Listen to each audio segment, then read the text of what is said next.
avons toujours un peu d'énergie pour continuer à servir le Congo, le peuple et la région. Ce n'est pas moi qui le dis, mais l'ancien président de la RDC, Joseph Kabila Kabange, au cours de sa récente sortie médiatique. On se demande que cherche Joseph Kabila finalement. On va réfléchir sur cette question aussi, la recomposition du gouvernement. Messieurs, dames, depuis son annonce, on va essayer de réfléchir sur les avancées. Pour finir, nous allons revenir sur la nouvelle suspension du procès Bukanga Lonzo. Vous savez, le procès a été ramené au 14 avril 2025. Le motif, c'est justement l'absence des principaux présumés. Pourquoi cette, on va dire, résurgence aussi? Pourquoi le procès fait objet de autant de reports? On parle justement des reports successifs. Matata Pogno, sous pression politique.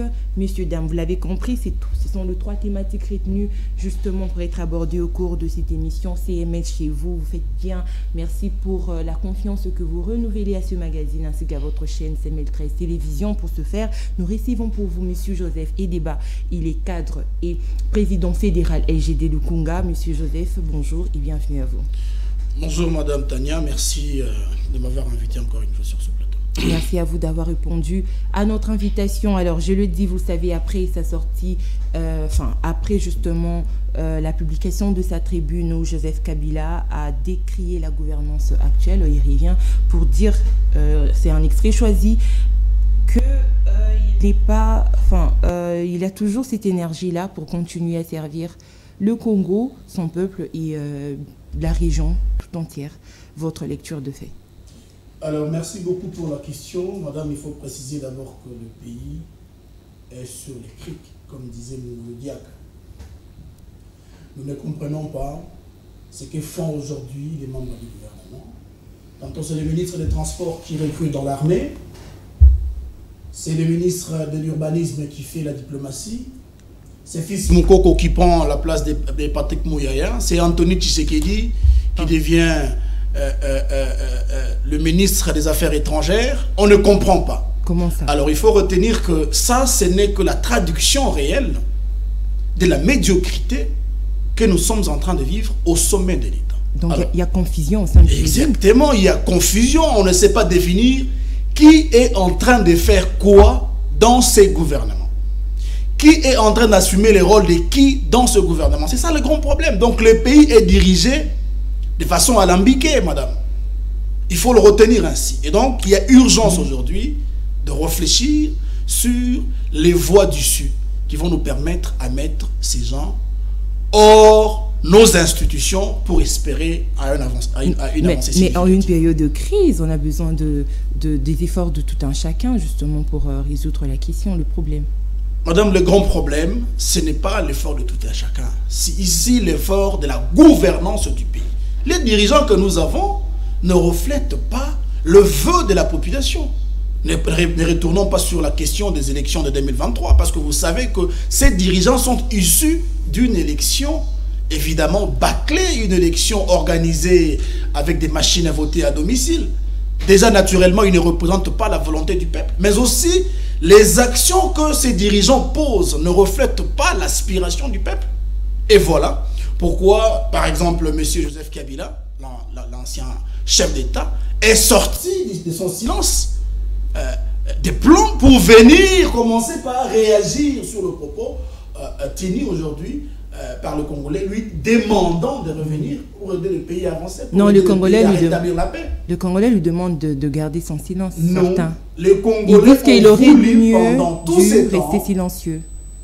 Pardon? Ils disent qu'il aurait mieux fait de rester silencieux. Non, mais parce qu'il fait de sortir raté. La plupart des Congolais sont d'accord avec les propos de Joseph Kabila. Il a dit que nous avons un peu d'énergie pour servir ce pays. Madame, est-ce qu'il a menti? Il faut le clarifier ici. Qu'est-ce qu'il a voulu dire? Félix Antoine Tshisekedi est loin, très âgé que Joseph Kabila. Et beaucoup de dirigeants de ce pays sont très âgés que Kabila. Et Kabila a encore de l'énergie pour servir ce pays. Voilà pourquoi, de par son expérience, 18 ans au pouvoir, stratège militaire, le seul qui a réunifié le pays, c'est lui qui a mis sur table, autour de la discussion, tous les rebelles à l'époque, est venu pour donner conseil. Pour signer des accords. Il est le seul aujourd'hui, gloire à Dieu, qui a assumé le rôle du président de la République et a laissé le pouvoir pacifiquement au Congo. Il n'existe pas un Kabila en RDC. Et donc il faut être heureux que Kabila se décide enfin de sortir de son carcan pour commencer par tenir des propos qui vont aider les pays, non pas à régresser, mais à progresser. Quand Joseph Kabila dit que nous avons un pouvoir tyrannique, qui est celui qui va opposer les propos de Kabila avec une autre réalité? Mais c'est pourtant la vérité. Avant d'y arriver, M. Joseph Kabila qui parle de son énergie, vous savez qu'il est sénateur à vie. Qu'est-ce qu'a été sa contribution durant ces 6 ans, étant que sénateur à vie, pour qu'aujourd'hui nous parle de son énergie? Madame, vous savez, la contribution importante du sénateur à vie, l'ex-président Joseph Kabila, est celui qui l'a laissé rester silencieux. Parce que si Kabila devait commencer par réagir aux accusations, aux provocations de Félix-Antoine Tshisekedi, je vous dis que ce pays ne serait pas... Réagir étant que sénateur. Vous comprenez? Réagir étant que sénateur, pas que dans des sorties médiatiques. Quand Félix-Antoine Tshisekedi accuse Kabila d'être les cerveaux moteurs derrière les M23. Ça, ce n'est pas une provocation, madame. Vous imaginez que Kabila réagisse à chaque fois que nos gouvernants, à chaque fois que M. Kabouya décide délibérément de l'attaquer et dire qu'il y a Wakingunda. Vous imaginez sa réaction, l'impact au sein de la société? Il faut remercier Kabila de s'être tué pendant un moment. Parce que ça a aidé les gouvernants à avoir suffisamment de temps de se concentrer à délivrer des résultats. Mais très malheureusement, nous nous tournons vers les accusations depuis le début du mandat. Jusqu'à aujourd'hui, 7 ans durant. Mais c'est parce qu'on ne l'a pas vu servir le pays tant que sénateur à vie. Non, mais écoutez, aujourd'hui, il revient pour dire qu'il a de l'énergie pour servir encore. Mais tant que sénateur à vie, pourquoi il n'a pas mis cette énergie-là au service du pays? Je vous ai dit au prologue, à mon introduction d'ailleurs tout à l'heure, que madame, il n'y a pas des Kabila en RDC. Vivant, il n'y a pas des Kabila. Je veux dire, il n'y a pas un autre ancien président qui a dirigé ce pays et qui connaît les enjeux politiques, les enjeux sécuritaires, les enjeux diplomatiques. De tout le président connu, il n'y a pas de Kabila. J'ai dit qu'il n'y a pas un président qui connaît. Oui, parce qu'il n'y a aucun autre président qui a géré la RDC comme président de la République qui est en vie. Nous n'avons qu'un seul ancien président aujourd'hui vivant, mais c'est lui qui a fait aussi 18 ans au pouvoir. Il maîtrise l'appareil judiciaire, il maîtrise l'appareil sécuritaire de notre pays. Voilà pourquoi moi je me suis toujours amusé, madame, quand les gens disaient que, ben écoutez, c'est Kabila qui est derrière l'AFC et les M23. Moi, je doute fort que Joseph Kabila, stratège, diplomate, expérimenté, maîtrisant le rouage sécuritaire au niveau national et maîtrisant le réseau militaire au niveau international, puisse être derrière un mouvement rebelle qui reste dans le tâtonnement comme l'AFC. Tantôt ils prennent des territoires, tantôt ils régressent, tantôt ils passent des moments pour gagner des villes. Vous pensez qu'un stratège, un technicien, un grand collaborateur comme Joseph Kabila, qui soit derrière l'armée ou une rébellion, ils vont passer assez de temps à traîner à l'est du pays sans arriver aux portes de Kinshasa? Est-ce qu'on se pose de bonnes questions? Non, madame. Moi, je pense que si Kabila décide aujourd'hui de faire une rébellion en prenant, en subventionnant ou en étant derrière un groupe armé, assurez-vous que ça ne traînera pas pour qu'il arrive aux portes de Kinshasa. Mais pourquoi ça fait aujourd'hui plus de 2 ans depuis que l'AFC a été lancée et les autres, ils ne sont que cantonnés à l'est du pays. Ils devaient normalement viser la province de Kinshasa. Et voilà, donc moi je me dis qu'on ne se pose pas de bonnes questions. On reste par contre en train d'agiter les spectres de l'accusation et de la trahison. Pourtant, le peuple a besoin, évidemment, de voir le résultat des paix. Le résultat des paix ne s'obtient pas par des accusations. Le résultat des paix s'obtient par la préparation afin de défendre vaillamment nos territoires. Alors, une paix que Kabila n'a pas su imposer au Congo ou instaurer, d'où la résurgence des M23. C'est faux, madame. Kabila a su imposer la paix. Il faut rappeler ici que Jean-Pierre Bemba était rebelle. Il y en a eu plusieurs. À l'époque, en 2001, il a d'ailleurs dit hier que la première des décisions qu'il a pu arrêter, c'était celui de retirer toutes les armées étrangères sur le sol congolais, afin de laisser les Congolais eux-mêmes, n'est-ce pas, trouver la solution à leurs propres problèmes. Parce qu'il n'y a aucun médiateur, aucune autre nation, aucune autre organisation qui maîtrise les enjeux des Congolais que les Congolais eux-mêmes. Joseph Kabila a su stabiliser ce pays qui était au bord de la dislocation. Par la voie des accords. Par la voie des dialogues, par la voie d'arrangement avec les Congolais. Et c'est ce qui s'est passé. Aujourd'hui, nous voyons la résurgence de l'instabilité. C'est à cause de la mégestion et la mauvaise gouvernance de nos dirigeants. Je rappelle ici qu'après des accords, quand Joseph Kabila s'est rendu compte qu'il a été un peu trompé, Joseph Kabila a décidé de faire la guerre au M23. Ce fut le cas en 2013. Heureusement, lui-même était stratège, lui-même était très actif pour, n'est-ce pas, non pas délivrer des discours vides et improductifs, mais il a été dans l'acte. Voilà pourquoi, avec l'ancien Premier ministre, notre président national, nous avons pu déloger les M23 à l'est du pays.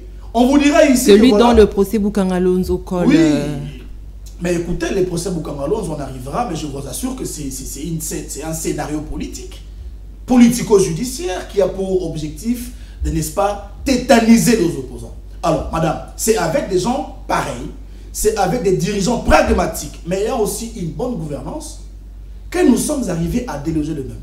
Les gens vont vous dire ici, écoutez, la RDC a signé des accords. Qui est celui qui vous brandit une seule feuille de cet accord, prouvant à suffisance que l'État a signé un accord avec les rebelles M23 en 2013? Il n'y en a pas. Ils vont vous évoquer des choses, il n'y en a pas. D'ailleurs, ils vous disent qu'un accord a été signé je vais dire en 2012, au mois de mai, si c'est au mois d'avril. Mais Matata Ponyo a été nommé Premier ministre quand? Il a été nommé Premier ministre le 18. 10 jours après, il a composé les gouvernements et le 9 du mois prochain, ils ont commencé les boulots. Mais comment ils peuvent se retrouver du coup les 11 à Rubavu pour signer un accord? Ce sont des propos vides de sens, des propos et des allégations gratuites.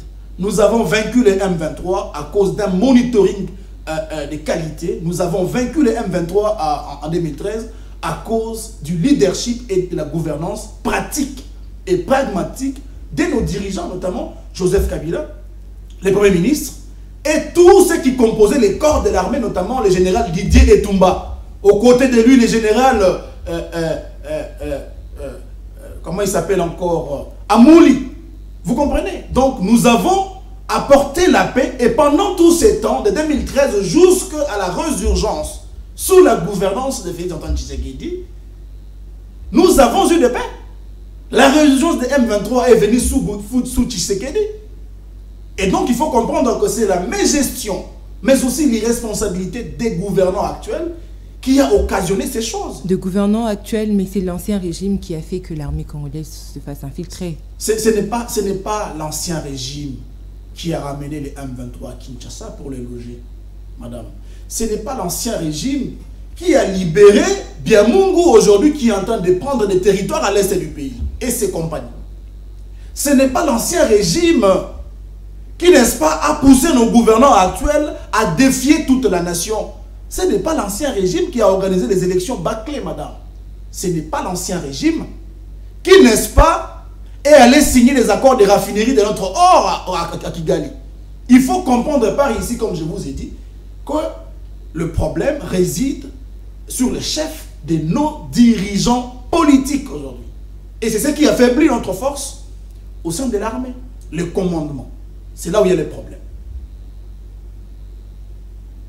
Alors, tout à l'heure, vous avez dit que Joseph Kabila n'a pas raison d'évoquer la tyrannie dans la gouvernance actuelle. Non, madame, je dis... Lui, il a mieux fait à son temps de dire que nous sommes en train de vivre une gouvernance tyrannique, et c'est vrai, madame. Parce qu'il a mieux fait en son temps. Mais exactement. Non, exactement. Mais c'est pas vrai. Sous Kabila. Kabila qui devrait partir en 2016 est parti en 2018. Et durant ces 2 ans, vous avez vu comment la ville a brûlé. Il y a eu des morts parce qu'il y avait de ce Congolais qui ne voulait plus qu'il y ait d'autres mandats.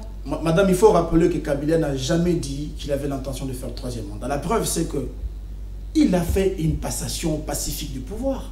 2 ans après. Non, écoutez, le pays devait se préparer aux gymnastiques de subventionner à lui seul les élections. Et ça ne pouvait pas se faire en un clin d'œil. Ce fut un grand chantier, madame. Nous n'avions pas de soutien à l'époque. Les gouvernements de l'époque avaient décidé de ne pas accepter à ce que notre souveraineté soit bradée par les subventions pour les élections. C'était une question qui concernait les Congolais et les Congolais eux-mêmes. Voilà pourquoi ça devait nous prendre un peu de temps pour justement nous apprêter aux gymnastiques de faire des élections responsables, madame. C'est ce qui a abouti à ce que nous avons eu en 2018. Nous avons organisé les élections sans avoir une subvention de X organisations dans le monde entier. Il faut l'applaudir. Il n'a pas cherché à dribbler le peuple. Par contre, il n'était pas obligé d'agir comme tout le monde. Personne n'a contraint Kabila de quitter le pouvoir. Parce qu'il avait l'armée, Kabila avait les banques, Kabila avait les dirigeants, avait tout ce qui le pouvoir appartient au peuple. Comme d'autres présidents de la République des pays d'Afrique, pour s'imposer à faire un 3e mandat. Il y en a même ceux qui chantaient que le Kabila 3e mandat, qui sont aujourd'hui autour de Tshisekedi. Parce que Kabila avait encore l'âge, mais il ne l'a pas fait. Il a été cohérent dans ses propos, il a respecté la Constitution et il a laissé le pouvoir à Félix Antoine Tshisekedi. Et donc, quelque part, madame, il faut ici que ce soit clair. Si on dit aujourd'hui que Joseph Kabila est le parrain de l'AFC et les M23, c'est qu'il faut aussi accepter que Kabila est le parrain de l'UDPS et le parrain de Félix Antoine Tshisekedi, parce que nous savons ce qui s'est passé en 2018. Ce n'était pas de vraies élections, mais par contre un arrangement à l'africaine. Jean-Yves Le Drian l'a dit, Emmanuel Macron l'a rappelé devant la presse congolaise, ici, devant le président de la République. Et donc, nous avons compris que Kabila n'est pas seulement le parrain, s'il faut le dire, les M23, il doit aussi être le parrain du chef de l'État actuel. Voilà les choses. Donc, nous comprenons que les accusations aujourd'hui ne nous permettent pas d'avancer. Il faut qu'on puisse être focalisé à une gouvernance de qualité pour apporter des résultats et non des accusations. Alors, dans sa tribune, il a fait mention justement de ces problèmes de légitimité que connaît la RDC. Est-ce que Kabila a eu le droit de le dire? Voyons ce qui s'est passé en 2018. Exactement. Il n'a pas fait mieux. Mais exactement. On s'entend. Écoutez, madame, il a parlé de l'illégitimité. Et c'est vrai, le pouvoir de M. Félix Antoine Tshisekedi est basé sur le faux. Parce que ce qui s'est passé en 2000, non pas seulement en 2018, mais en 2023, n'ont jamais reflété la volonté populaire du peuple congolais. Ce qui s'est passé en 2023 n'a jamais été des élections. Et donc, l'illégitimité, la vraie, a commencé par là. Nous avons des dirigeants issus des élections truquées et bâclées. Nous l'avons dénoncé. Occasionné par Kabila lui-même, il faut d'abord commencer par là. Le processus électoral n'était pas celui voulu par le peuple congolais. Nous avons eu des cartes d'électeurs, madame. Est-ce que vous avez encore votre carte? Vous avez encore les écrits sur votre carte. Donc, nous avions dénoncé, nous voyons venir cette légitimité. Mais Kabila, il a organisé quel genre d'élection en 2028? Passation pacifique du pouvoir, oui, mais après toutes ces révélations autour d'un deal politique entre lui et l'actuel président de la République. Écoutez, il madame, ne peut pas se mettre en position de donneur de leçons aujourd'hui, Joseph Kabila aussi facilement. Écoutez, madame, si Kabila pouvait ne pas donner leçons, Kabila ne serait pas parti. Si Kabila parle de l'illégitimité, c'est parce qu'on a organisé les élections pour se faire élire soi-même. On n'a pas organisé les élections pour mettre à la tête du pays des gens qui peuvent apporter des résultats. Je pense, comme Joseph Kabila à l'époque, qu'il estimait que l'UDPS, après avoir passé plus de 30 ans à combattre fallacieusement au sein de l'opposition, apporterait de la solution. Ce que Kabila n'a pas pu faire et allait apporter comme solution. Mais l'UDPS, venant au pouvoir, qu'est-ce qu'ils nous ont montré? À part l'incompétence. Parce qu'aujourd'hui, Félix Antoine Tshisekedi, le président de la République, est l'incarnation de l'incompétence en chair. Il est aujourd'hui l'incompétence faite chair. Non, l'incompétence faite chair. Mais je vous dis, il y a eu la mauvaise gouvernance faite chair s'appelle Félix Antoine non. Félix Antoine Tshisekedi, il est président de la République. Non, mais je vous rappelle qu'aujourd'hui, sa mauvaise gouvernance est la représentation de son incompétence. Je vous donne quelques exemples, madame. Félix Antoine Tshisekedi a trouvé ce pays sans dette extérieure. Zéro dette extérieure. Apuré, terminé par Matata Ponyo Mapon, à l'époque ministre de Finances, mais aussi après Premier ministre.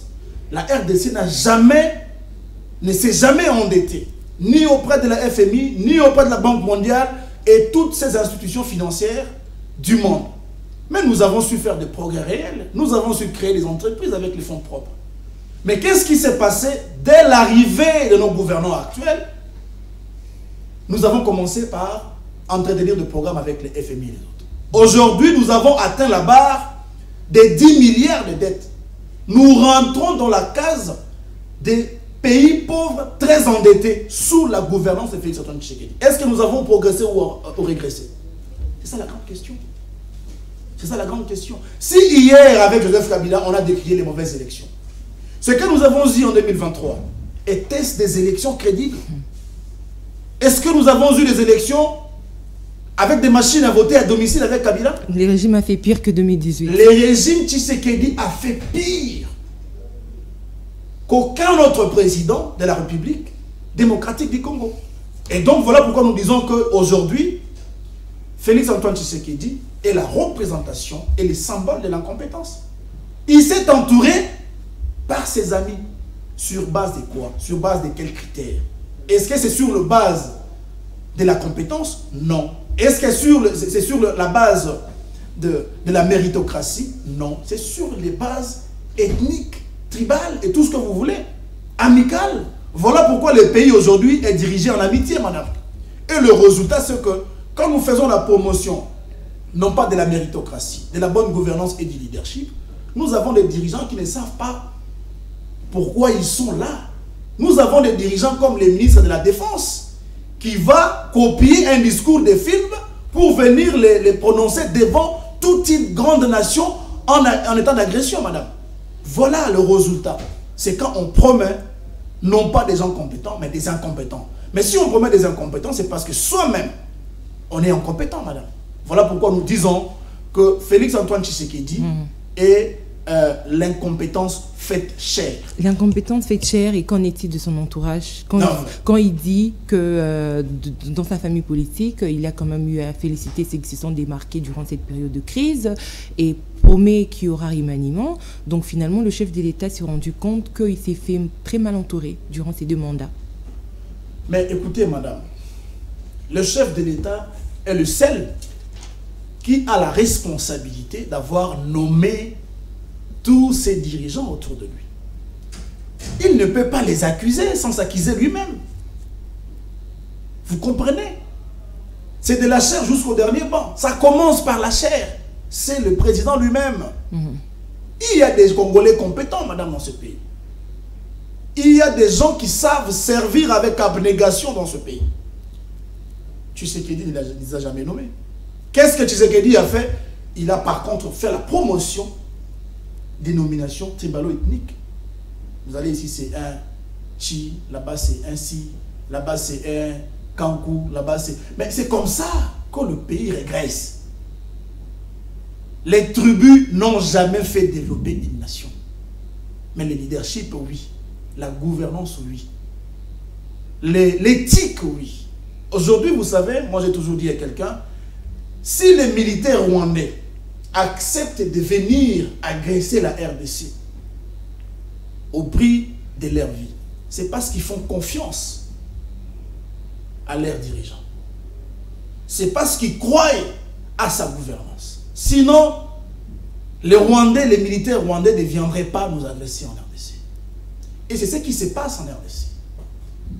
Les militaires aujourd'hui ont-ils vraiment confiance au chef d'État, au président de la République actuellement? Parce qu'il faut rappeler qu'à Goma, il y avait 6 généraux. Où sont passés ces généraux pendant que la ville se faisait agresser? Ils ont campé vers Bukavu. Qui les a intimé l'ordre de quitter la ville? Voilà. Il y a une crise de confiance. Il y a une crise de légitimité. Voilà pourquoi je vous dis qu'ici, le problème c'est la gouvernance et le leadership des dirigeants.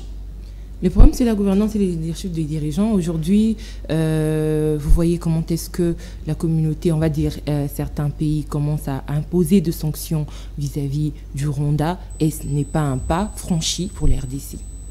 Madame, je vais vous rappeler une chose. En 2012, pendant que nous subissions également la guerre d'agression nous imposée injustement par le Rwanda, au travers de ses supplétifs dans les M23, la RDC a mené des lobbies à l'international pour que la communauté internationale sanctionne le Rwanda. Vous comprenez? Mais ça a été fait. L'Allemagne a sanctionné le Rwanda. Faites des recherches, en 2012, il y a eu des pays de la communauté internationale qui ont sanctionné le Rwanda. Mais il faut qu'on se pose des bonnes questions. Est-ce que ça pouvait changer la situation sur terrain? Non. Donc à l'époque de Kabila également, quand le pays a été menacé par l'armée rwandaise ainsi que des mouvements rebelles de l'époque, il y a eu des sanctions qui sont tombées également. Exactement, en faveur madame. de l'RDC contre des agresseurs. Exactement, madame. Exactement. Il y a eu des sanctions. Ce n'est pas une première pour la RDC. Ce n'est pas une première pour la RDC. Il y a eu des sanctions de la communauté internationale sur le Rwanda en 2012. Je vous mets au défi, vous pouvez vérifier ça après émission. Et ceux qui nous suivent peuvent aussi vérifier. Il y a eu des sanctions. Mais est-ce que ça avait apporté la solution sur terrain? J'ai dit non. La solution, c'était la solution armée que la RDC, les FRDC de l'époque, Mamadou Ndala et compagnie, ont apporté en délogeant l'ennemi. Madame, il faut retenir une chose. Si nous regardons sur la scène internationale, la scène politique internationale, vous allez vous rendre compte que la Russie a réussi des milliers de sanctions pour son invasion à l'Ukraine. Mais est-ce que ça a changé la situation dans le Donbass? Non. Par contre, la situation s'est empirée. Les Congolais n'ont pas besoin que nous puissions faire l'apologie. Ben voilà, écoutez, on a réussi à décrocher des sanctions contre le Rwanda.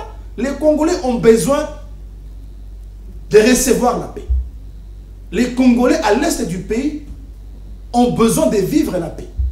Mais ce n'est pas avec tout ce que nous voyons ici, les gens se réjouissent de voir que ben voilà, c'est l'Allemagne qui a sanctionné. Ce n'est pas une première pour nous.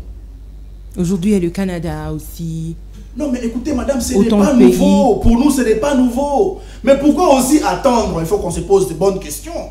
Pourquoi aussi attendre que les M23 et l'AFC prennent les dékivous pour que la communauté internationale puisse réagir?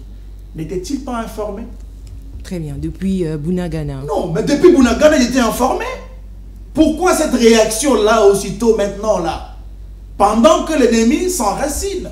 Je vous dis, madame, plus nous passons des temps ici à se bouder les uns les autres, plus nous passons des temps ici à se réjouir sur des raisons non solides, l'ennemi est en train de s'enraciner. Aujourd'hui, il cherche à se démarquer par une gouvernance de qualité, aidant les gens, stabilisant l'eau et l'électricité, donnant de l'emploi. Et tout ça, c'est pour laver les mémoires de ces Congolais de l'Est qui considèrent les Kino comme les BMW. Vous savez ce que ça veut dire? Ça veut dire Bia, allez-y, money and wives. Ça veut dire, ce sont des gens qui ont l'habitude de n'avoir que la bière, l'argent et les femmes. Donc ils considèrent les Kino comme des grands jouisseurs qui sont totalement déconnectés de la réalité de l'Est. Voilà. Mais avec ces actions-là, qu'est-ce qui va se passer? Moi, je vous dis et je vous révèle ce qui se passe à l'international, nous voyons. Ces Congolais de l'autre côté commenceront au fur et à mesure à bailler Kinshasa, à bailler la gouvernance hésitante de nos dirigeants aujourd'hui. Ils vont déclarer peut-être plus tard l'indépendance. Et ils vont peut-être chercher plus tard encore à se rattacher peut-être au Rwanda. Et c'est ça le projet depuis lors de nos pays voisins. Saucissonner la RDC.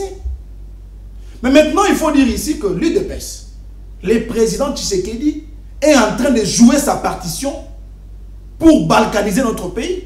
Non, non, non, non. Le président est en train de mettre en place des stratégies pour récupérer les villes sous-occupées. Je vous répète, le président de la République, de par ses actions, est en train de jouer sa partition pour balkaniser les pays. Il a dit je vous donne la preuve. Il y aura montée d'une armée professionnelle. Je vais vous donner la preuve, madame.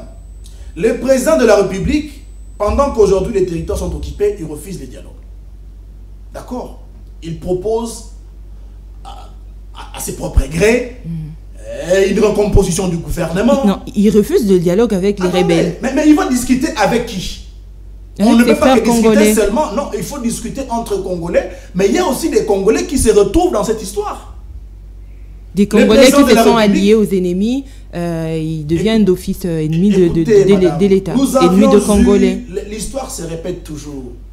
L'UDPS hier avait pour allié Laurent Désiré Kabila qui était soutenu par le Rwanda, vrai ou faux?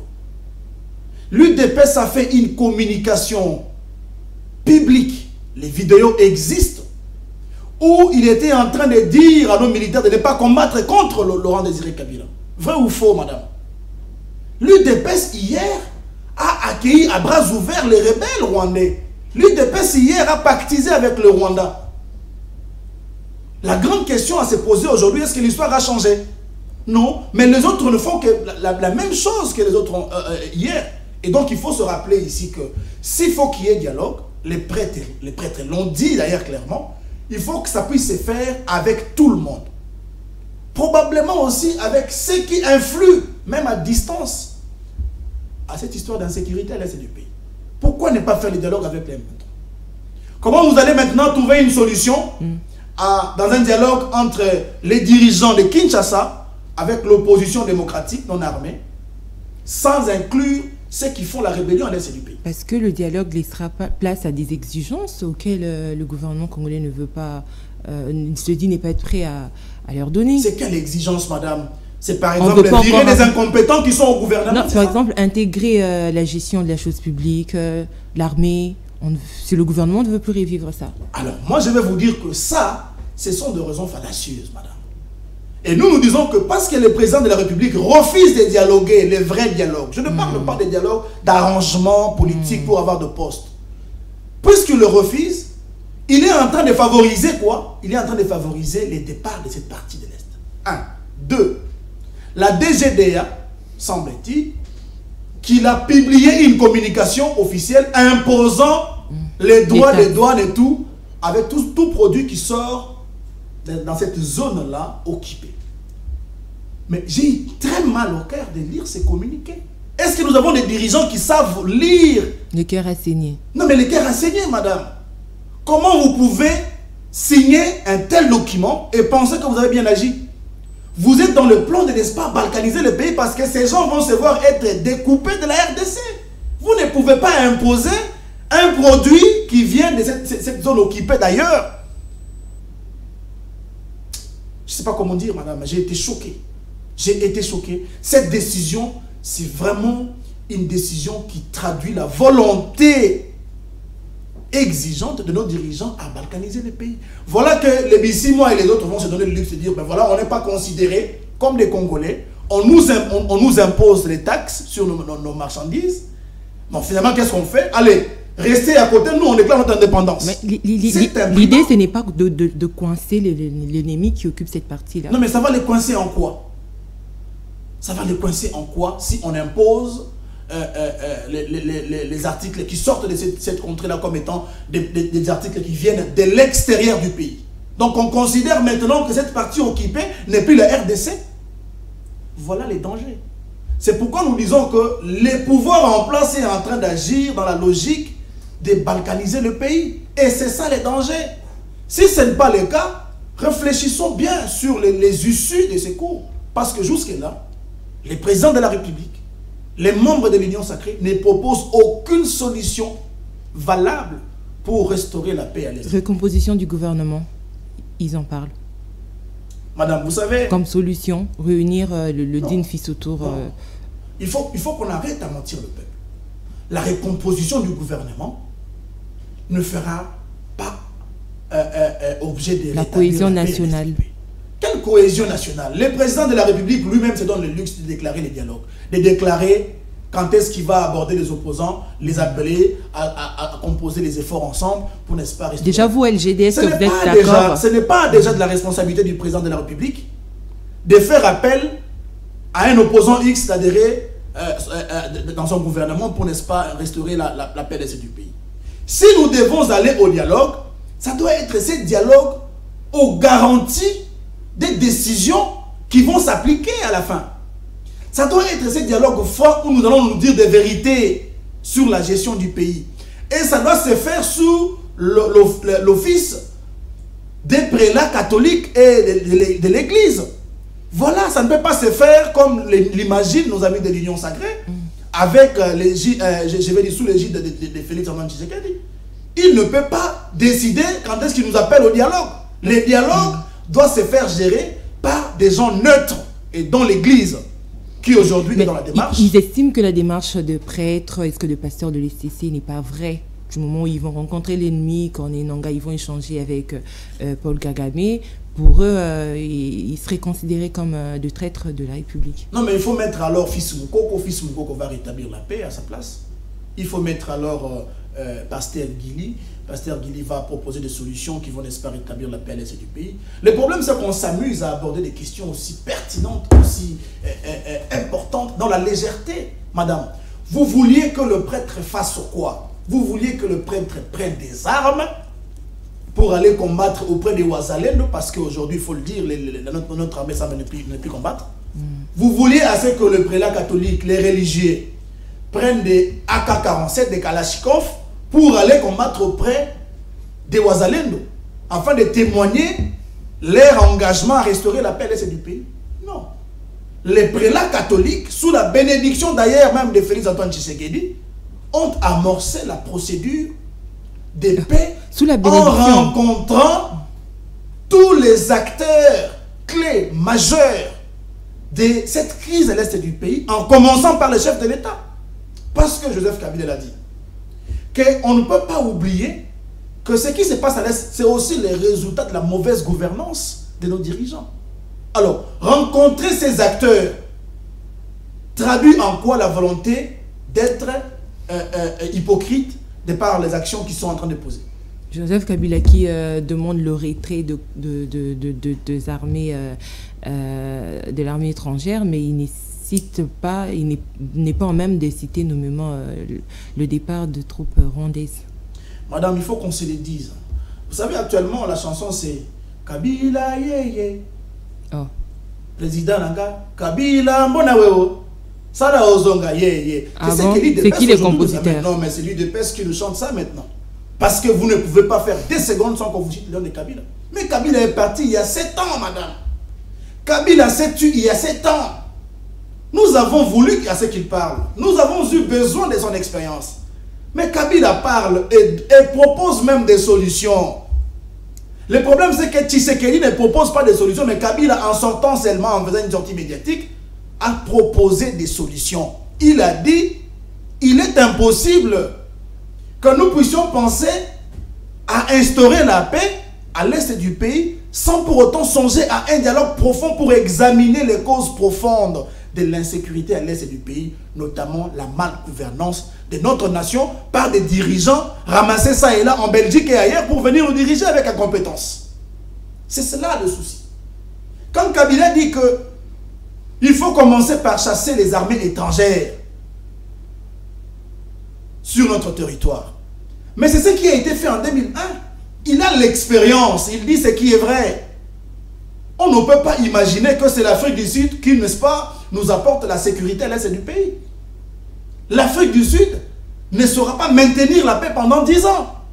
Et on ne saura pas éradiquer tous les groupes armés à l'est du pays tant que nous ne réfléchissons pas sur les causes profondes. Et les causes profondes, comme je vous l'ai dit, c'est l'absence de leadership aussi des dirigeants. Et voilà. Donc, il a raison ou pas? Si, Kabila a largement raison.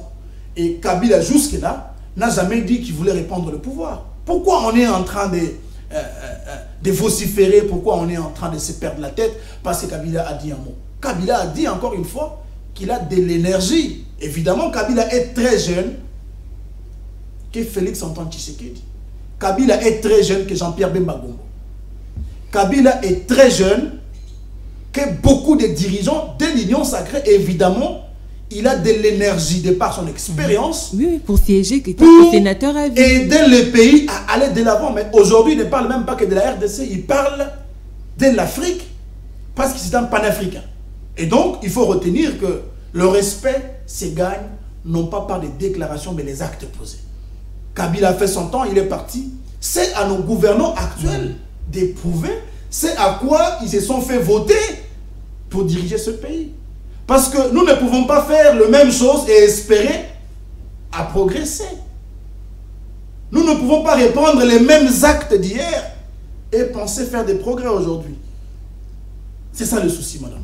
Est-ce que pour Joseph Kabila, le fait pour lui de dire qu'il a de l'énergie, c'est une façon d'annoncer son retour aux affaires, ou il veut simplement dire que, étant qu'ancien chef de l'État, il peut aussi mieux servir le pays en son sens? Est-ce que ça se rapproche directement seulement de la gestion de se retrouver encore comme étant premier président de la République dans les jours à venir? Madame Joseph Kabila a dit hier soir que seul Dieu connaît son avenir. Qu'il revienne comme président de la République, comme le Congolais peut-être beaucoup le souhaitent, à la place de ceux qui le dirigent aujourd'hui. C'est seul Dieu qui connaît.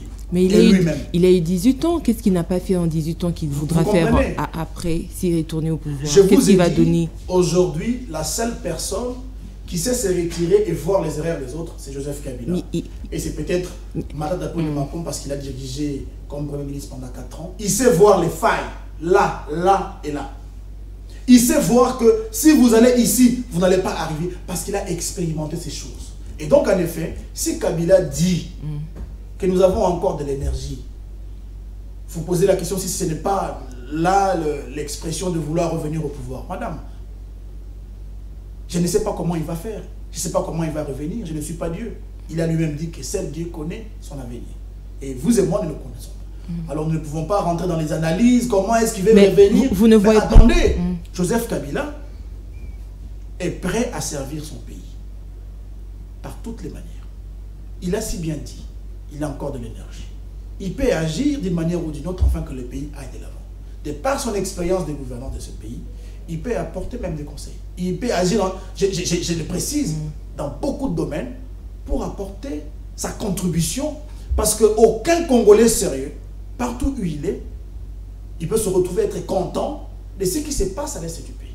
Aucun Congolais, et je vous dis, ni têter ce qui se passe à l'est du pays, peut-être que Joseph Kabila ne se serait jamais prononcé. Il se prononce parce que ce qui se passe à l'est du pays est que tout Congolais conscient, a fortiori, c'est lui qui a géré ce pays à des postes de responsabilité très élevés comme celui-là. Et donc voilà. Dans sa première tribune, après qu'il ait évoqué la question d'M23, le rapprochant justement aux Congolais, cela a suscité beaucoup de réactions pour certaines indiscrétions. Kabila, finalement, il s'est démasqué lui-même en démontrant qu'il serait réellement séparé de l'AFC M23, comme le disait l'actuel chef de l'État. Déjà, il faut rappeler que moi, je ne suis pas le chef de l'État. Les propos tenus par le chef de l'État contre l'ancien président Joseph Kabila, comme étant le cerveau moteur de l'AFC, moi, je ne sais pas le soutenir parce que je n'ai pas de preuves. Et les propos du président Kabila lui-même, l'ancien président. Je vous ai ici renvoyé à une réflexion, madame. Si Joseph Kabila, maître des rouages sécuritaires, stratège politique, ancien chef d'État ayant dirigé ce pays pendant plus de 18 ans, possédant des relations à tous les niveaux, maîtrisant l'appareil judiciaire, l'appareil sécuritaire au niveau national et international. Si ces messieurs-là étaient derrière un groupe rebelle, pensez-vous que ces groupes rebelles traîneraient dans l'imprécision, dans les tâtonnements pour atteindre la ville-province de Kinshasa et, n'est-ce pas, menacer le pouvoir? C'est une réflexion importante, madame. Et ces allégations de dire que Kabila est derrière le M23, ça concerne celui qui a allégué ces faits. Parce qu'on dit en droit, axiori, incubit, probatio. Il n'est pas de ma responsabilité ici de dire que Joseph Kabila est derrière le M23, d'autant plus que je n'ai pas de preuves. Deuxièmement, madame, les propos de Joseph Kabila sur les M23. Quand le M23 nous dit, et l'AFC nous dit, parmi ses revendications, il revendique les légitimités du pouvoir. N'est-ce pas que nous autres avions parlé de ça depuis longtemps? Si nous avions parlé de ça, nous avons décrié les mauvais processus électoraux. Nous avions marché. Moi, j'ai été bastonné, j'ai une cicatrice ici, madame. J'ai été tiré en balle en caoutchouc pour revendiquer un processus électoral crédible. Mais c'est ce qui nous a apporté aux élections les plus bâclées que nous avons eues dans ce pays, où les gens possédaient des machines à voter dans la chambre, madame. Merci. Alors, gouvernement de l'Union, enfin, cohésion nationale, gouvernement de l'Union nationale, le LGD du professeur Matata Ponyo, partant ou pas? Non, mais écoutez, déjà, il faut retenir que le LGD n'est pas demandeur de poste. La main tendue du président de la République. La main tendue du président de la République ne doit pas être confondue à une exigence ou une obligation. Ici, nous devons observer premièrement l'intérêt de la République. Et l'intérêt de la République voudrait à ce que nous puissions bien nous entendre sur les tenants et les aboutissants de ce qu'on peut appeler arrangement, quoi que ce soit pour aider ce pays à avancer. Nous ne pouvons pas accepter être malmenés comme ça. Nous savons bien l'IDPS. L'IDPS ne respecte jamais les accords. Non, mais vous l'avez vous-même dit. L'IDPS ne respecte pas ses partenariats. L'IDPS ne respecte personne. L'IDPS a même défié toute la nation. Qui peut me stopper? On n'a pas oublié ces mots. Et donc ici, il faut retenir qu'en temps de crise issue, causée par la mauvaise gouvernance de nos dirigeants actuels, il faut bien réfléchir sur la question. Et notamment, aujourd'hui, ce n'est pas la recomposition du gouvernement qui va apporter la paix à l'est du pays. Un.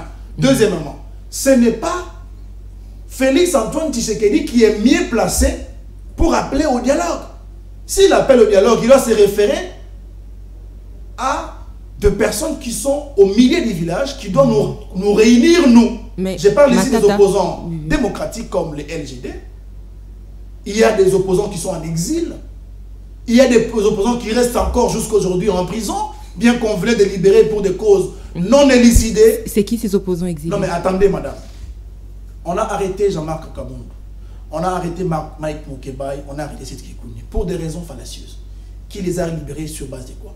Donc Tshisekedi... Non, moi je demandais c'est qui ces opposants exilés. Je vais arriver. Tshisekedi veut ici agir de manière délibérée comme celui qui mène les bateaux de ces dialogues, afin qu'il puisse choisir qui il voudra pour, n'est-ce pas, composer ce nouveau gouvernement. Et ça ne marche pas avec les opposants. Les opposants ne demandent pas la recomposition du gouvernement. Les opposants exigent des résultats pour la sécurité à l'est du pays. Et si on est incapable de les apporter, il faut qu'on s'asseye, qu'on réfléchisse sur les causes profondes. Et la réflexion là, doit tourner autour des prélats catholiques, comme l'initiative a été lancée. Ce n'est pas sous l'égide du président Félix Antoine Tshisekedi qui pense qu'en composant un nouveau gouvernement, on va avoir la solution rapide. Attention. Et il faut dire ici, madame, vous savez que en disant ces propos, Félix Tshisekedi a ouvert une boîte à Pandore. Les dirigeants aujourd'hui, ministres d'État, ne savent plus ce qu'ils sont appelés faire. Ils sont maintenant dans la campagne, comme ils étaient hier, il y a quelques mois passés, dans la campagne du changement de la Constitution. Actuellement, ils sont ministres pour battre campagne, enfin, n'est-ce pas, c'est faire encore une fois nommer dans le nouveau gouvernement qui arrive. Tout le monde maintenant se prépare à séduire le chef de l'État. Vous allez vous rendre compte que les ministres de portefeuille, ils réunissent des entreprises publiques pour faire un don, une mutualité, avec l'argent de l'État. Vous allez voir de l'autre côté, le gouvernement collecte des fonds comme s'il était incapable de diriger pour se transformer en une asbel pour apporter une aide, une subvention à l'armée. Mais je ne sais pas, je n'ai jamais vu ça. Est-ce que le gouvernement peut faire un don ou venir en aide à son armée? Mais l'armée appartient à qui? L'armée est une propriété du gouvernement. L'armée est l'appareil qui, n'est-ce pas, sécuritaire, aide le gouvernement à asseoir la politique sécuritaire dans le pays. Comment vous pouvez imaginer que ce même gouvernement-là se constitue en une ASBEL, à une ONG, pour collecter des fonds et faire des cadeaux à l'armée? Est-ce que l'armée demande des cadeaux? L'armée exige la responsabilité. L'armée exige la prise en charge complète. L'armée exige les matériels. L'armée exige l'équipement. L'armée n'a pas besoin de la pitié, madame. Et donc ici, nous sommes tellement déçus de voir que madame Souminois, à part les Mabaya, les jolis Mabaya, ne sait pas par où commencer. Voilà qui va ramasser, elle va faire la collecte des fonds, tout ça, pour amener une affaire de 1 milliard et quelques de francs congolais, un don à faire à l'armée. Si vous prenez ces montants divisés par 150 000 hommes, ça vous donne entre 800 francs et 850 francs par militaire. Et c'est cette armée-là qu'on espère restaurer la paix à l'est du pays avec. Donc voilà là où les niveaux de la mégestion nous amènent. Vous comprenez, madame? La solution aujourd'hui, c'est que nous devons discuter entre Congolais.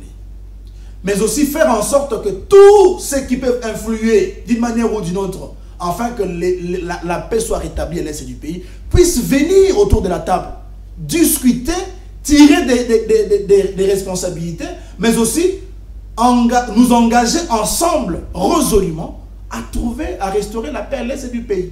Sinon, nous allons rester dans cette position où c'est Fils Moukoko qui dicte les actions du gouvernement. Alors Matata, qui a l'expérience de cette guerre, parce qu'il était Premier ministre à l'époque, pourquoi ne pas saisir la main tendue du président, apporter son expertise de l'époque pour justement en finir avec cette situation? Matata Ponyo est député national, madame, il faut le dire. Au-delà de ça, Matata Ponyo dirige un think tank dénommé Congo Challenge. Un think tank qui produit régulièrement des revues en matière économique, en matière sécuritaire, en matière politique. Mais Matata Ponyo a combien de fois conseillé nos dirigeants ici? Que voilà, nous ne pouvons pas placer tout notre espoir sur une armée étrangère pour venir nous restaurer la paix. Mais là, la main est tendue. L'heure n'est plus au rappel. Il a fait... Mais là, il y a la main tendue. Qu'il mette en place son expertise. Non, la main tendue doit être... Il sait ce qu'il a fait, comme lui et son gouvernement à l'époque, pour bouter au état de nuire l'ennemi M23. Ouais. Alors aujourd'hui, c'est les M23 qui agressent encore le Congo sous justement couvert du Rwanda voisin. Matata Ponyo, saisissant la main du président de la République, peut apporter son expertise palpable et trouver des solutions au problème. Mais Matata Ponyo a si bien dit, je vous le rappelle, plusieurs fois, ses propositions en rapport avec l'insécurité à l'est du pays. Il a dit que nous ne pouvons pas espérer aux troupes étrangères pour stabiliser la paix à l'est du pays. C'est la même chose que venait de dire Joseph Kabila. Nous ne pouvons pas mettre tout notre espoir à la SADC, pensant que c'est la SADC qui va venir combattre à la place des FARDC. Les FARDC hier, bien équipés, bien administrés, bien coordonnés, avec un commandement de qualité, ont réussi à bouter l'ennemi hors de nos territoires. C'est ce qui s'est fait. L'expérience voudrait à ce qu'on suive la même logique. Mais par contre, observons l'appareil gouvernemental aujourd'hui. Nous avons qui comme ministre de Défense en ce moment où le pays subit l'agression? Un expérimenté, un praticien ou un discoureur qui vient avec des histoires ramassées ça et là? Est-ce qu'il mérite ce poste? Mais aussi la chaîne de commandement. Est-ce que ceux qui sont placés dans l'appareil sécuritaire méritent bien ces postes? Est-ce qu'ils ont, n'est-ce pas, un monitoring de qualité? Ils sont suivis de près? Est-ce que les militaires sont bien équipés? Nous voyons ce qui se passe à l'est du pays. Vous savez, madame, ça écoeure. Mais cependant, nous ne pouvons pas que nous arrêter à fournir des conseils. S'il faut que l'on discute, comme je vous ai dit, il faut qu'il y ait des dialogues profonds qui, n'est-ce pas, établissent les responsabilités. Les échanges qui, n'est-ce pas, permettront à ce que nous puissions arriver par définir bien les responsabilités des uns et des autres afin d'apporter la paix à l'est du pays. Et ça ne peut pas se passer sans que nous puissions inclure dans ces dialogues tous les bords politiques. Que ce soit ceux qui sont dans la rébellion, que ce soit ceux qui sont dans l'opposition républicaine, que ce soit ceux qui sont en exil aujourd'hui, forcés à aller en exil. Moïse Katumbi et les Fang Diongo et les autres, ils sont tous congolais et chacun d'eux, d'une manière ou d'une autre, a une pierre de contribution à ajouter dans l'édifice, dans la construction de l'édifice. Merci beaucoup. Alors, renvoyé au 14 avril, le procès Bukanga Lonzo connaît encore de reports successifs. Est-ce que Matata Ponyo est finalement sous pression politique? C'est la légende des renseignes qui s'appelle le plus long procès injuste. C'est le plus long procès injuste aujourd'hui que nous sommes en train de voir. Un procès politico-judiciaire que le gouvernement en place, Félix-Antoine Tshisekedi et son état de droit sont en train de, n'est-ce pas, vouloir démontrer à la population que voilà, il faut accuser, il faut tétaniser encore les opposants. Pendant que nous sommes en train de réfléchir comment sortir le pays dans cette crise de l'insécurité, il y en a ceux qui, n'est-ce pas, agitent le spectre de l'intimidation. Il y en a ceux qui agitent le spectre de l'instrumentalisation de la justice. Je vous rappelle ici, madame, que les dossiers Bukanga Lonzo, les dossiers Matata Ponyo a déjà un arrêt rendu et publié au journal officiel par la Cour constitutionnelle même que dirige aujourd'hui M. Kamuleta. Donc, mais il y a un nouveau procureur général. Il y a violation sur violation de loi. Il y a violation de la Constitution. On a bafoué l'arrêt de la Cour qui existe. Et si on appelle à ces dossiers en ce moment-là, ça veut dire quoi? On est en train justement de chercher les ennuis inutiles. Mais Matata Ponyo est resté impavide. Je vous rappelle, il n'a jamais fui ce pays. Il a toujours été là et a toujours répondu présent. Il n'a jamais perdu qui que ce soit. Pourtant, il sait qu'il a le plein droit d'agir, mais aussi, il sait bien comprendre les règles édictées par la loi mère, notre constitution. Donc, si vous voulez faire du chantage à Matata, assurez-vous qu'il ne va pas vous fuir. Matata, c'est quelqu'un qui s'assume. Il a demandé à M. Jules Alinguete, qui est aujourd'hui les symboles de tout ce qu'on a entendu, lutte contre la corruption, alors que les gens se sont engraissés davantage. Il a lui-même demandé à ce qu'il se fasse auditer. Exactement. Matata a demandé à Jules Alinguete d'auditer son parcours. Je ne dis pas qu'il a demandé qu'il audite sa fonction de Premier ministre. Son parcours. Il a demandé à ce qu'il rentre même dès lors qu'il était au BCECO. Vous savez c'était quand? Depuis 2003. Depuis 2003 pour aller chercher les dossiers, chercher des problèmes où il va trouver Matata met dans le sac. Ils n'ont pas trouvé. Madame, je vous rappelle que Jules Alinguete a envoyé des émissaires partout. Au ministère. Il a envoyé les émissaires jusqu'à Kindu.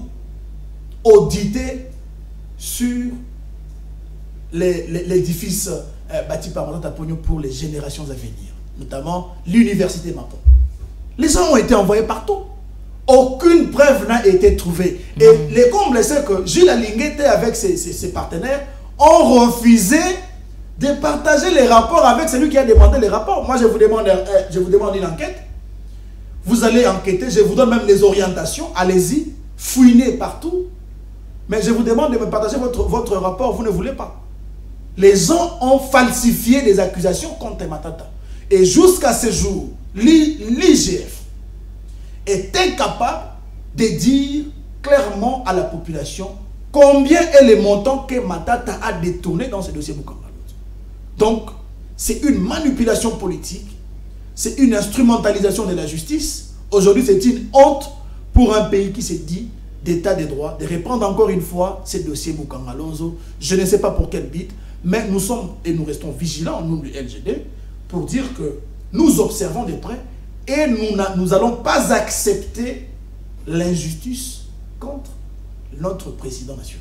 L'injustice contre votre président national, on rappelle que le projet agro-industriel Bukanga Lonzo devrait aboutir au renforcement de la sécurité alimentaire, mais ça s'est soldé en échec. Est-ce que la justice n'a pas le droit de faire la lumière là-dessus?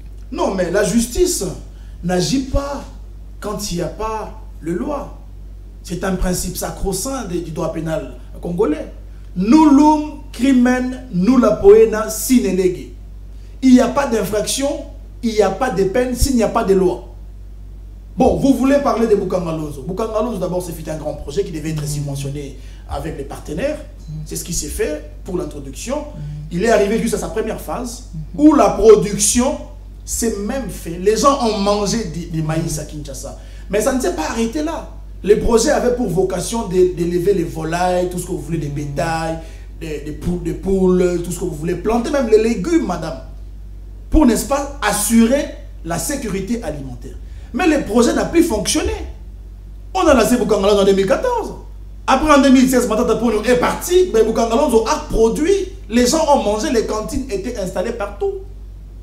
Qui a intimé l'ordre afin qu'on suspende le financement de ces projets Bokanga Lonzo? Qui? Rappelons que c'est lui qui est venu comme premier ministre après Matata Ponyo, c'était Sami Badibanga. Sami Badibanga était celui qui a succédé à Matata Ponyo. C'est là que le problème a commencé. Jusqu'en 2016, au départ de Matata Ponyo, les cabinets Ernest & Young, KPMG, ils sont ici dans la ville. Ils ont audité sur le fonctionnement de Bokanga Lonzo. Et il n'y avait pas erreur, il n'y avait pas avis négatif. Voilà, madame, ce qu'il faut retenir, que le projet Bokanga Lonzo n'est rien d'autre qu'un projet politisé, un programme vide, mal ficelé, avec objectif de tétaniser ceux qui refusent de travailler avec Félix Antoine Tshisekedi. Matata a refusé d'adhérer à l'Union sacrée et ça lui a coûté ce fameux procès de Bokanga Lonzo. C'est justement ça. Je vous donne la preuve. Dans le dossier Bokanga Lonzo, on faisait appel à 4 personnes. On faisait appel à Matata Ponyo, on faisait appel à Deogracias Mutombo, on faisait appel à Christo Grobler, les dirigeants de l'entreprise l'homme d'affaires et on appelait aussi monsieur aujourd'hui les députés, ministre à l'époque de Matata, qui s'appelait, vous le savez, Patrice Kitebi.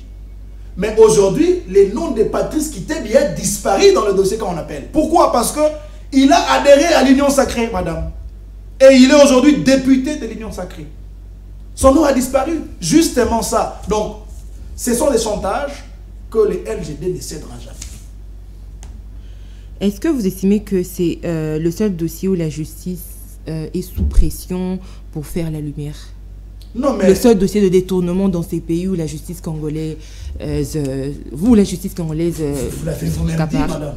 Vous l'avez vous-même dit. Est-ce que dans ces pays, on n'a eu que Matata Ponyo comme Premier ministre? Non. Est-ce qu'après Matata, il n'y a pas eu d'autres Premiers ministres? Il y en a eu. Mais pourquoi on ne parle que de Matata? Parce que Matata a posé des actes aujourd'hui qui, n'est-ce pas, lui, a sens par rapport au reste des gouvernants qui sont venus après. Voilà pourquoi on veut à tout prix le menacer. Vous comprenez? Les dirigeants aujourd'hui voudraient travailler avec lui. Parce que je vous assure, si Matata était Premier ministre de ce pays, encore une fois, il ferait davantage mieux. Matata a laissé des traces, madame. La bancarisation. Matata a laissé des transco. Matata a construit, a créé la compagnie Congo Airways avec un capital de 100 millions, fonds propres du gouvernement. Il n'a pas emprunté de l'argent. Il n'a pas créé une entreprise avec un partenariat comme c'est le cas avec Air Congo ici. Matata a laissé des traces, même la TVA, madame. Il a laissé beaucoup de choses. Il a fait gagner ce pays dans le classement Doing Business 11 places en une seule fois, ce qui ne s'est jamais fait dans le monde entier. Matata Ponyo a réussi à faire entrer le pays dans le programme ITA. Tout ça, c'est la traduction d'une gestion orthodoxe d'une personne qui n'est pas influencée par la tribu, qui n'est pas influencée par l'amitié pour diriger le pays, mais qui est influencée par le travail ardu, la rigueur, mais aussi la respectabilité, l'éthique. Voilà la bonne gouvernance. Tout ce que nous avons besoin aujourd'hui, c'est la bonne gouvernance. Pour que nous puissions trouver la solution à l'est du pays, il nous faut la bonne gouvernance. Pour que nous puissions stabiliser les taux d'échange, comme c'est fait le cas sous Matata Ponyo, il nous faut le leadership, la bonne gouvernance. C'est quoi la relation? Pour que nous arrivions enfin à faire progresser ce pays vers un bond de développement réel, il nous faut faire la promotion des hommes, non pas des hommes comme tout le monde, mais des hommes qui, n'est-ce pas, sont porteurs de valeurs, de leadership et de la bonne gouvernance au sein de nos institutions. Parce que, madame, les hommes forts définissent les institutions fortes. Les institutions fortes définissent un pays puissant, madame. C'est ce qui se passe dans le monde entier. Très bien. Aujourd'hui, c'est quoi la relation entre Matata Ponyo et Joseph Kabila Kabange? J'ai place l'incise qui dit que lui non plus ne pointe pas du doigt le Rwanda comme agresseur de la RDC. Justement, ils reviennent sur sa dernière apparition médiatique aux ondes de TV50. Non, mais madame, il faut le dire, Joseph Kabila et Matata Ponyo n'ont jamais eu de problème jusque-là, à moins que moi je ne puisse pas être informé, la hiérarchie me suit. Joseph Kabila, le président national, a gardé de très bonnes relations avec l'ancien président de la République, d'autant plus que, vous savez, tout ce que Matata Ponyo a fait au sein du gouvernement comme ministre des Finances, tout ce qu'il a rendu comme service étant Premier ministre, c'était sous la bénédiction de Joseph Kabila. C'est Joseph Kabila qui lui a donné l'occasion de, n'est-ce pas, mettre au service des Congolais ses compétences. Et le président Matata reste très, très responsable pour dire qu'il a beaucoup d'estime pour le président Joseph Kabila. Alors, madame, dire que Matata Ponyo n'a jamais dit que c'est le Rwanda qui nous agresse, c'est faux. Il y a plusieurs déclarations où le président du LGD a parlé du Rwanda comme notre agresseur. Mais il ne s'est pas arrêté là. Il a proposé aussi des solutions, notamment la restructuration efficace de notre armée, l'équipement nécessaire de notre armée. Ensuite, il a parlé de la discipline de notre armée. Il a parlé du renseignement de notre armée. Vous comprenez? Il a donné plusieurs exemples. Il a comparé cette réalité à la réalité de ce qui a essuyé comme humiliation les États-Unis au Vietnam. Il a dit, comme l'officier Clausewitz disait, Kiwis pacem parabellum, qu'il nous faut nous préparer à la guerre pour espérer à une paix, parce que Napoléon Bonaparte disait qu'une paix doit être victorieuse. Ça doit s'imposer. Les respects s'imposent. Dans la sous-région, la RDC doit avoir une puissance dissuasive. Ça, ce sont les propos de Matata. Mais qu'est-ce que nos dirigeants ont fait pendant 7 ans? Celui qui veut la paix prépare la guerre. Qu'est-ce que nos dirigeants ont fait pendant 7 ans? C'était de l'amusement, des mariages chaque jour, chaque week-end, de la musique. Et bien voilà, des voyages. C'est tout ce que nous avons vécu. Et après, c'est les accusations. Ah, c'est Matata qui n'a pas bien dirigé. Ah, c'est Kabila. Ah, c'est Katumbi. Ah, c'est FCC Cash. Ah, maintenant c'est Kamere. Après, c'est la Constitution. Actuellement, c'est FC M23 et tout ce que vous voulez. C'était Fayoulou qui avait pris l'argent. Aujourd'hui, c'est Fayoulou qui est fallu. Attendez, madame. Aujourd'hui, on a rien de tout ça. Aujourd'hui, c'est la mauvaise gouvernance de nos dirigeants actuels qui, n'est-ce pas, reste les socles de tous ces problèmes que nous avons aujourd'hui à partir de la ville-province de Kinshasa où il n'y a plus jamais de route. Mais sillonnez la ville, madame. Il suffit qu'il pleuve pour 10 minutes, mais vous n'avez plus où passer. Ça, c'est aussi le régime passé qu'il a amené. 10, c'est trop. 5 minutes attendez, déjà. Attendez, même 5 minutes. Bon, voilà, donc moi, je pense que, comme je vous ai dit, notre parti, le LGD... Pas du courant, on est dans de la chaleur, des émissions, on utilise des batteries, pas d'eau. Mais évidemment, c'est parce qu'il y a une mauvaise gouvernance, madame. Je vous l'ai dit, et je vous le répète, que les grands problèmes que nous avons aujourd'hui, c'est la mégestion de nos dirigeants. C'est la mauvaise gouvernance. C'est l'absence totale du leadership. Très bien. Ce n'est pas l'individu, Félix Antoine Tshisekedi. Voilà. Mais c'est sa gouvernance, sa piètre gouvernance. L'émission est terminée, M. Joseph Ediba. Merci de m'avoir invité. Très bien. Je rappelle qu'il est cadre et président fédéral LGD Lukunga, un parti cher au professeur Matata Ponyo Mapon. C'est avec lui que nous avons échangé durant pratiquement 1h10. Messieurs et débat, merci d'avoir honoré notre invitation. Alors, merci à vous également de nous avoir suivis. Je remercie l'équipe technique de CM13 Télévision. Je profite de ce plateau pour souhaiter un heureux anniversaire à un ami, l'inspecteur Elvis Benkala, qui fête son anniversaire aujourd'hui. Alors, nous te souhaitons tout le bonheur, que tes voulus soient vécus et que le Dieu Tout-Puissant te comble de ses bénédictions dans tout le domaine de ta vie. Sois béni et bonne journée à toi. Faites bien, que de bonnes choses. On se retrouve demain, messieurs, dames, pour le deuxième numéro justement de ces magazines. D'ici là, restez branchés au programme de votre chaîne CM13 Télévision. Au revoir.